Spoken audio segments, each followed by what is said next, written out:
Continuamos con nuestra serie Salvo para siempre. Si tenemos dudas e inseguridades con respecto a la eternidad, vivimos una vida inestable en el presente. Por otra parte, si tenemos la seguridad de la vida eterna, tenemos también tranquilidad en la vida terrenal, pues vivimos con la esperanza de que lo mejor todavía está por delante. Podemos tener una buena vida sobre la tierra, pero así y todo lo mejor todavía está por llegar. Y me refiero a aquel momento glorioso en que estemos en la presencia del Señor para siempre. En esta serie nos estamos refiriendo a la seguridad de la salvación eterna. Dicha seguridad otorga estabilidad a nuestra alma. Hay creyentes que no entienden que la salvación es eterna y para siempre, porque tampoco entienden correctamente la Trinidad divina. Al hablar de Trinidad nos referimos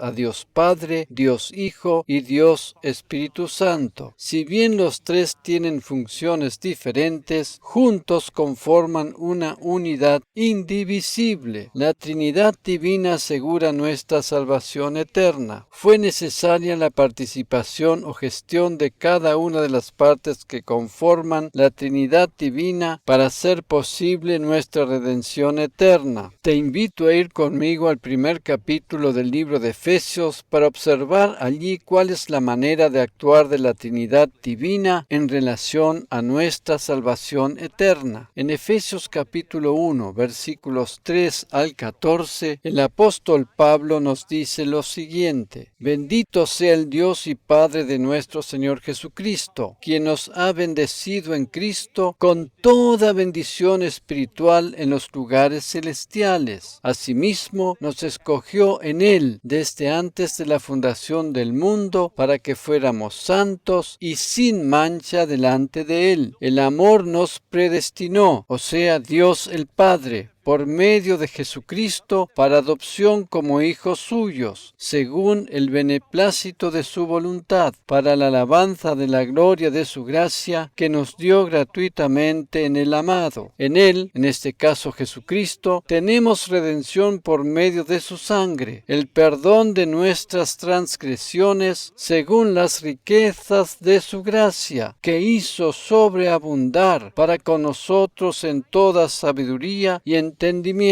Él nos ha dado a conocer el misterio de su voluntad, según el beneplácito que se propuso en Cristo, a manera de plan para el cumplimiento de los tiempos, que en Cristo sean reunidas bajo la cabeza todas las cosas, tanto las que están en los cielos como las que están en la tierra. En Él también recibimos herencia, habiendo sido predestinados según el propósito de aquel que realiza todas las cosas conforme al consejo de su voluntad, para que nosotros que primero hemos esperado en Cristo, seamos para la alabanza de su gloria. En Él también ustedes, habiendo oído la palabra de verdad, el evangelio de su salvación, y habiendo creído en Él, fueron sellados con el Espíritu Santo que había sido prometido, quien es la garantía, o sea, el Espíritu Santo, de nuestra herencia para la redención de lo adquirido, para la alabanza de su gloria. Reina Valera actualizada 2015. Como acabamos de ver en este pasaje, el versículo 5 habla de Dios el Padre, quien es la primera persona de la Trinidad divina. El versículo 7 habla de la segunda persona de la Trinidad, quien es Jesús, y hace alusión a su obra redentora a nuestro favor. Y los versículos 13 y 14 hablan del Espíritu Santo, la tercera persona de la Trinidad, quien garantiza nuestra salvación eterna. Amén. Por tanto, nuestra salvación ha sido gestionada o llevada a cabo por medio de la intervención de cada una de las partes que conforman la Trinidad divina, bajo la dirección especial de Dios el Padre, quien nos escogió para sí mismo por su propia voluntad. Podríamos decir entonces que Dios el Padre planeó nuestra salvación, Jesucristo su Hijo la llevó a cabo en la la cruz y el Espíritu Santo es el garante de la misma. Este pasaje dice que hemos sido sellados por el Espíritu Santo y que Él es la garantía de nuestra herencia. El original griego utiliza aquí la palabra arras o arrabón, Strong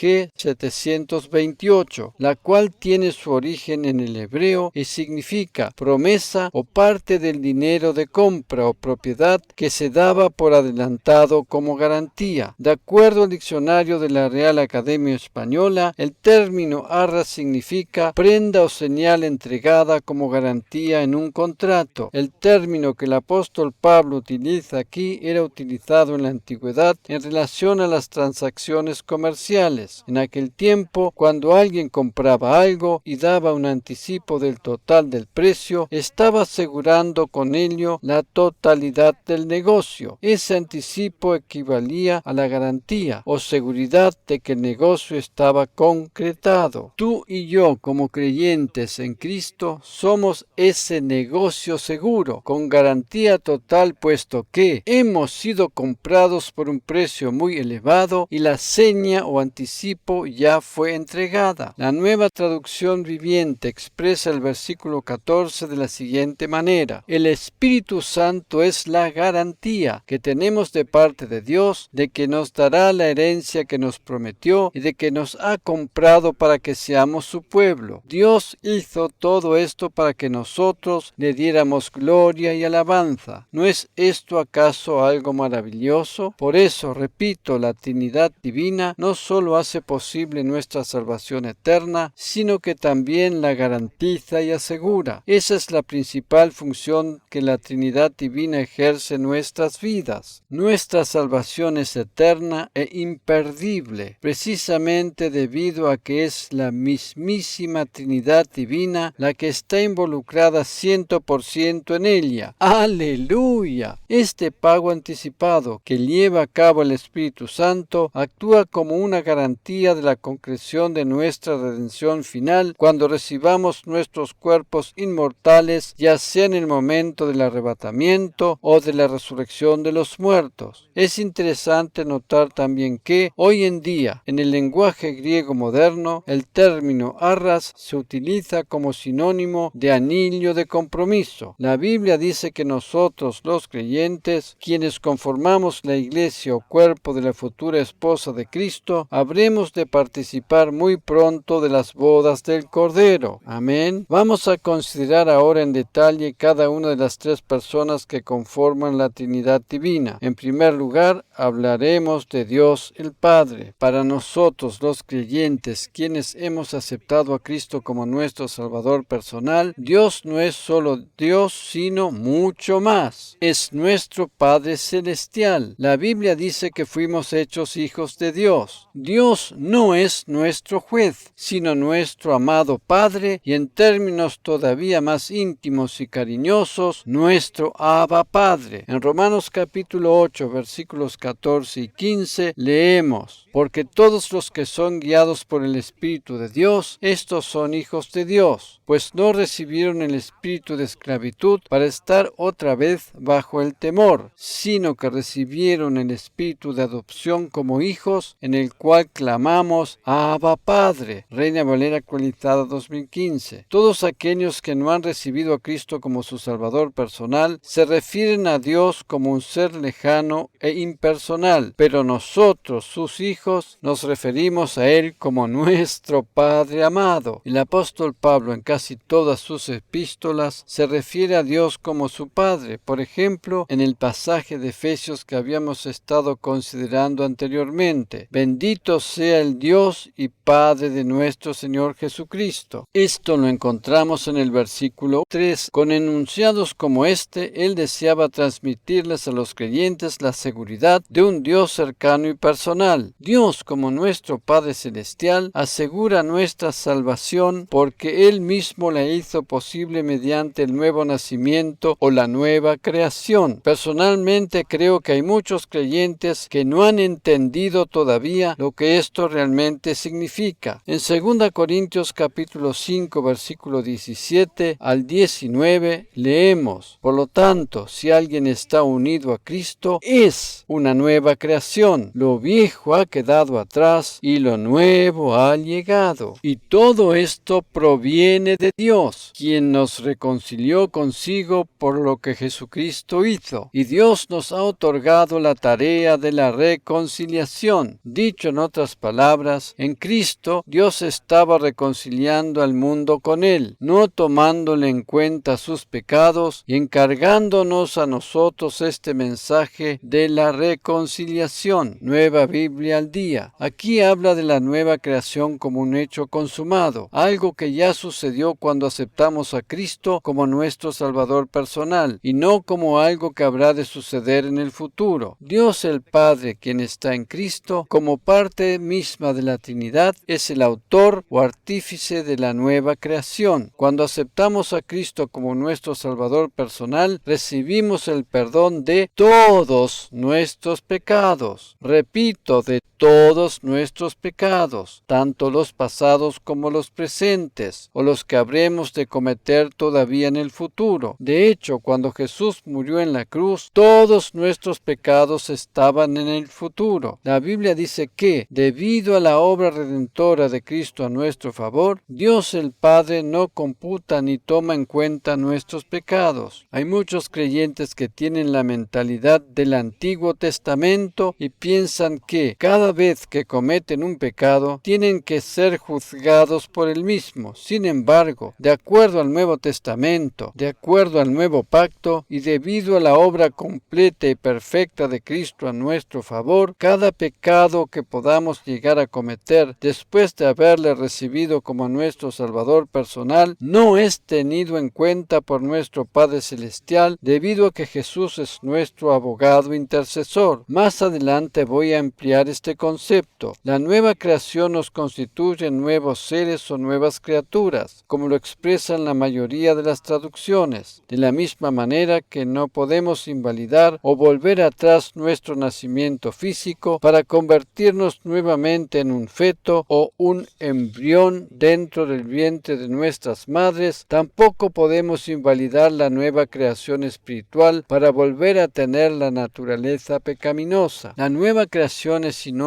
de nacimiento, por eso la Biblia habla del nuevo nacimiento. Hemos nacido en la familia de Dios. ¿Sabes lo que esto significa? Experimentamos lo mismo que le sucedió a Adán en el huerto del Edén, nada más que a la inversa. Permíteme explicarlo. Adán, a causa de su desobediencia y caída en el pecado, murió espiritualmente. A partir de ese momento, y por más que lo hubiese deseado, no podía volver atrás aquella realidad. Adán fue creado por Dios como un ser perfecto. Dios le concedió libre albedrío y él podría haberse decidido a seguir las instrucciones divinas, pero hizo lo contrario y cayó en pecado. Dios le había dicho que el día que comiera del fruto del árbol de la ciencia del bien y del mal, habría de morir. Dios se refería aquí a la muerte espiritual. Adán experimentó inmediatamente la muerte espiritual, o sea, la separación de Dios, y unos cuantos años más tarde también la muerte física. En el original hebreo, el verbo morir aquí significa literalmente una doble muerte. Adán no podía volver las cosas para atrás a su estado original. De la misma manera, el creyente en Cristo que haya experimentado el nuevo nacimiento no puede volver las cosas para atrás y estar otra vez separado de Dios. Ni Adán ni nosotros, los creyentes, podemos volver a nuestro estado anterior. La gran diferencia radica es que son dos posiciones totalmente opuestas. Adán fue creado por Dios como un ser perfecto para vivir eternamente, pero perdió esa capacidad a causa de su desobediencia y caída en el pecado. Nosotros, los creyentes en Cristo, a pesar de haber nacido con una naturaleza pecaminosa a causa de la herencia que nos dejó Adán, recibimos la vida eterna a raíz de la obra redentora de Cristo a nuestro favor. Dicho de otra manera, Adán perdió la vida eterna, mientras que nosotros, los creyentes en Cristo, perdimos la muerte eterna. Amén. El apóstol Pablo se refiere a la muerte física como una ganancia, ya que cuando dejamos esta tierra vamos a vivir con el Señor por toda la eternidad. Eso quiere decir que nuestra vida se prolonga mucho más allá de la muerte física. En Juan capítulo 5 versículo 24 leemos las palabras que Jesús les dijo a sus discípulos: de cierto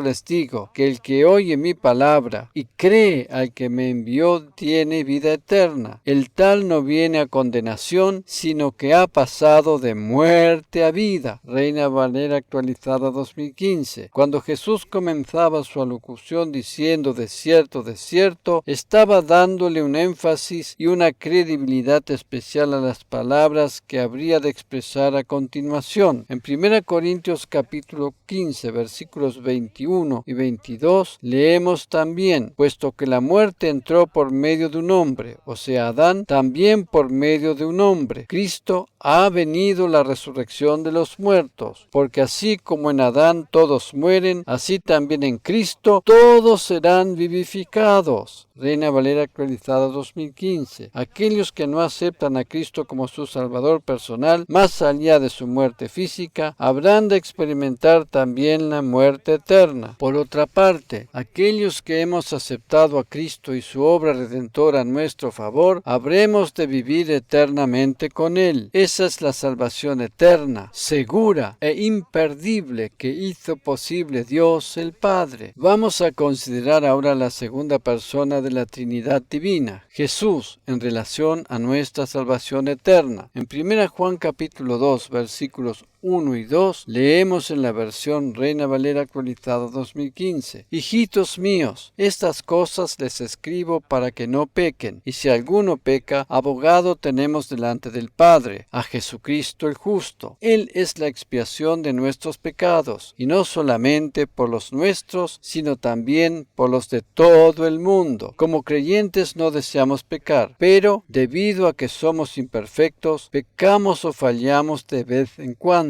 Es precisamente en esos casos cuando Jesús actúa como abogado a nuestro favor delante de su Padre. Si fuera que perdiéramos la salvación cada vez que pecamos, estaría de más la intervención de Jesús como abogado. Aquí vemos que la salvación está a disposición de todo el mundo, pero solo la reciben aquellos que aceptan a Cristo como su Salvador personal. Nuevamente vemos aquí la obra de la Trinidad. Dios el Padre es el artífice del nuevo nacimiento, y Jesús, por medio de su obra en la cruz, lo hace posible. Jesús no solamente actúa como un abogado defensor, sino que intercede a nuestro favor para que ninguno de nosotros nos perdamos. Esa es su principal actividad en la actualidad. A menudo solemos llenarnos de preocupaciones y con ello estamos pecando, pues quitamos nuestra confianza en la provisión divina. En ese caso, Jesús intercede por nosotros para que seamos fortalecidos en la fe. La Biblia dice que todo lo que no proviene de la fe es pecado. Esto lo encontramos en Romanos capítulo 14, versículo 23. Jesús intercede por nosotros cuando fallamos y caemos. La Biblia dice que Él es la expiación por nuestros pecados, y ese pasaje se refiere a los creyentes, a aquellos que ya han recibido la salvación. Jesús ora por nosotros precisamente en este momento, tal como lo hizo antes por sus discípulos cuando estaba sobre la tierra. En Juan 17, versículos 19 y 20, en su oración sacerdotal delante de su Padre, Él dijo: yo ruego por ellos, no ruego por el mundo, sino por los que me has dado, porque tuyos son. Pero no ruego solamente por estos, sino también por los que han de creer en mí por medio de la palabra de ellos. Reina Valera actualizada 2015. Su oración en aquella oportunidad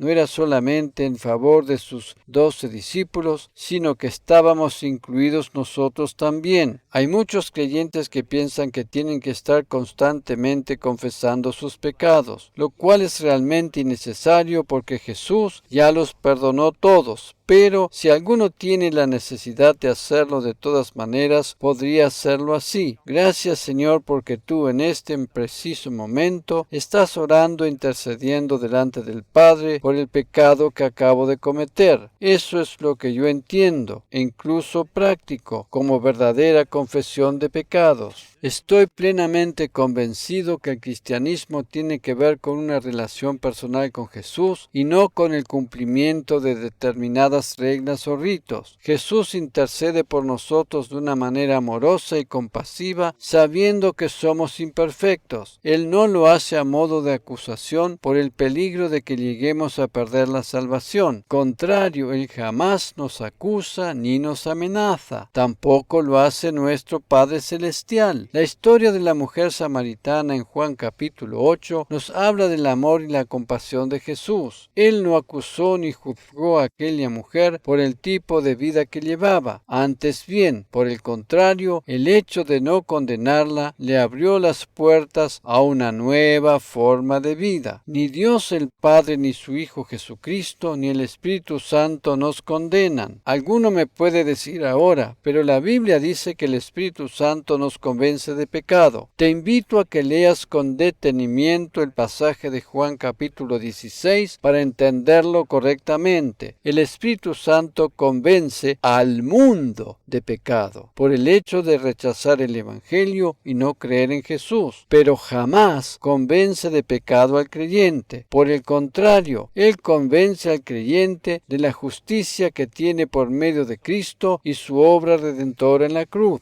Leamos este pasaje que se encuentra en Juan 16, versículos 8 al 11. Cuando Él, o sea el Espíritu Santo, venga, convencerá al mundo de pecado, de justicia y de juicio. En cuanto a pecado, porque no creen en mí. En cuanto a justicia, porque me voy al Padre y no me verán más. Y en cuanto a juicio, porque el príncipe de este mundo, o sea Satanás, ha sido juzgado. Reina Valera actualizada 2015.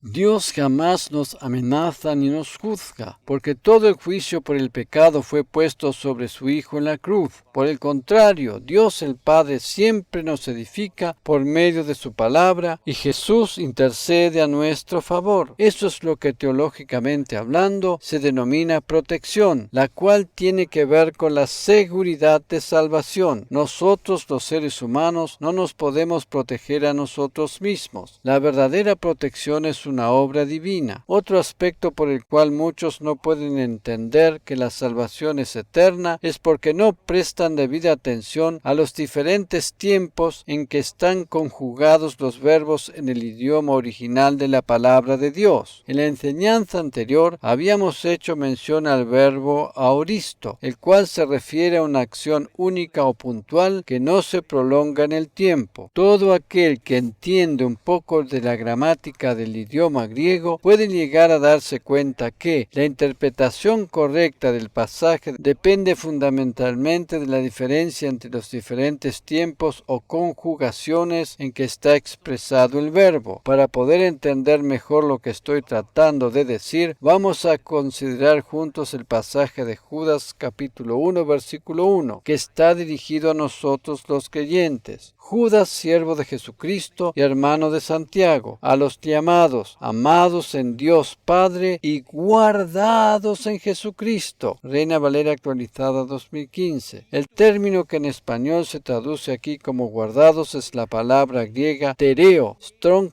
G 5083, y significa vigilia, guardar de pérdida o daño, propiamente por mantener el ojo sobre algo o alguien. El término guardados está expresado aquí en participio perfecto, lo cual denota una acción del pasado ya finalizada cuyos resultados siguen existiendo y son efectivos en el presente. Dicho de otra manera, es un estado presente resultante de una acción anterior. Representa una acción del pasado como ejemplo para todos los tiempos. Es algo que perdura a través del tiempo. Haciendo un resumen de toda esta explicación gramatical, que para alguno puede resultar un tanto complicada, podemos decir que somos guardados por Jesús, quien intercede por nosotros y tiene una mirada puesta sobre nosotros todo el tiempo. Eso quiere decir que es imposible que podamos llegar a perder la salvación. En Hebreos capítulo 7 versículo 25 leemos: por esto también, o sea Jesús, puede salvar por completo a los que por medio de él se acercan a Dios, puesto que vive para siempre para interceder por ellos. Reina Valera actualizada 2015.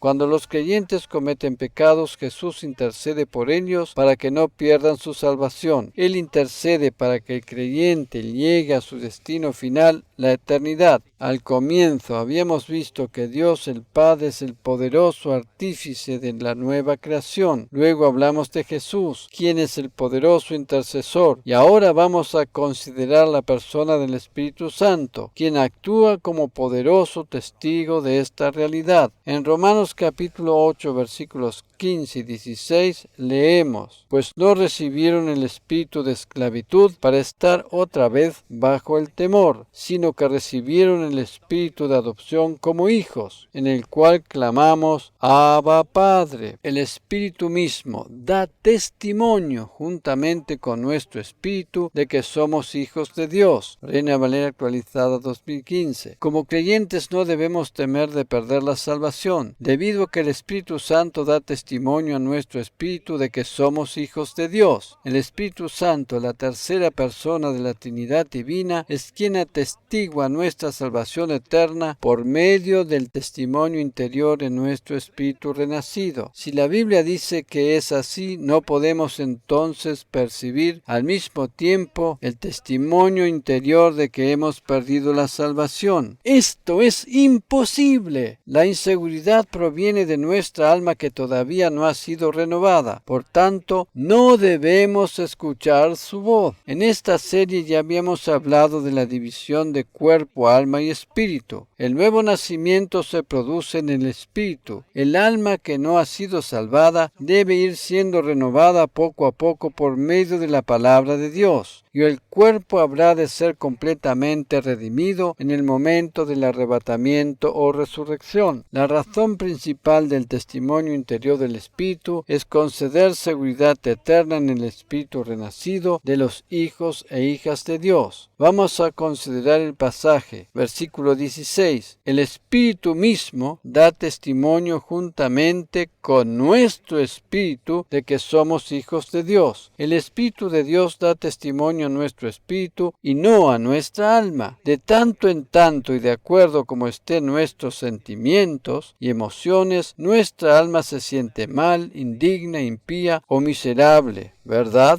Sin embargo, a pesar de los vaivenes de nuestras emociones, el Espíritu de Dios da testimonio a nuestro espíritu de que somos sus hijos. Esa es la misión principal del Espíritu Santo en la vida del creyente. Este testimonio otorga completa seguridad de salvación y echa fuera todo temor. Ya no somos esclavos, sino hijos. Amén. El temor principal que tiene aquella persona que duda de su salvación eterna está fundamentado en la idea de que, como siervo o esclavo, no puede llegar a cumplir con las demandas divinas. Sin embargo, no hay necesidad de sentir ese temor porque hemos sido hechos hijos de Dios, no a causa de nuestro mérito personal, sino por medio de la obra redentora y perfecta de Cristo a nuestro favor, y por eso en forma totalmente inmerecida. En la primera parte de Romanos capítulo 8, versículo 17 leemos: y si somos hijos, también somos herederos, herederos de Dios y coherederos con Cristo. Reina Valera actualizada 2015. Cuando la Biblia habla de herederos se refiere siempre a los hijos de Dios. En el caso de mencionar la herencia, la cual puede llegar a perderse, o al menos parte de ella, se refiere más bien al galardón o premio que Dios nos otorga al final de nuestra carrera, pero de ninguna manera se refiere a la pérdida de la salvación eterna. En otra enseñanza voy a ampliar un poco más este concepto para que no quepa ninguna duda al respecto. Por ahora deseo recalcar que la Biblia habla de los hijos de Dios como herederos y coherederos con Cristo. Hemos sido hechos hijos de Dios por medio del nuevo nacimiento, y esto no tiene vuelta atrás. Habría mucho más para agregar, pero ahora nos faltaría el tiempo para ello. Por esta razón, te invito a continuar escuchando o leyendo todas las enseñanzas de esta serie, porque habrán de traer claridad a tu mente y seguridad a tu corazón. Antes de terminar con la enseñanza del día de hoy, deseo contestar un par de preguntas que han llegado a mis manos. Una persona preguntó: ¿cómo se puede interpretar correctamente el pasaje de Apocalipsis 3:11 donde dice: retén lo que tienes para que nadie tome tu corona? ¿Tiene que ver esto con la salvación eterna? Mi respuesta es la siguiente. Este pasaje pasaje no tiene relación con la pérdida de la salvación eterna y no representa ni siquiera una amenaza para los hijos de Dios en general. Estas palabras, dirigidas a la iglesia que estaba en Filadelfia, son palabras de ánimo y aliento para que siguieran viviendo de la manera en que lo estaban haciendo. Las coronas en el lenguaje bíblico no se refieren a la salvación, sino a premios o galardones. Por eso dije anteriormente que un creyente,